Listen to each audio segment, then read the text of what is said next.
2 mois après la signature de l'accord programme triennal de financement entre le Congo et le Fonds monétaire international, une délégation de cette institution vient de séjourner au Congo pour des réunions techniques avec les acteurs publics privés de la partie congolaise en vue de préparer la première revue semestrielle de ce programme prévue en décembre prochain. Nous avons fait une première visite pour voir l'état de mise en œuvre de ce programme. Donc nous avons échangé avec Monsieur le ministre des Finances sur les prévisions de croissance, sur l'exécution du budget de l'État.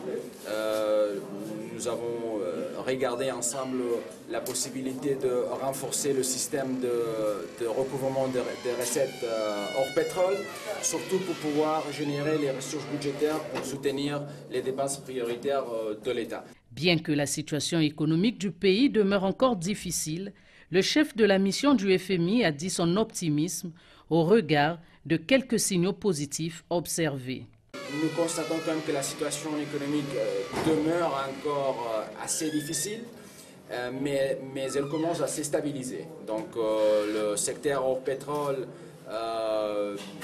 reste encore assez faible. Le secteur privé a partagé avec nous quelques préoccupations sur la nécessité de renforcer le dynamisme du secteur privé.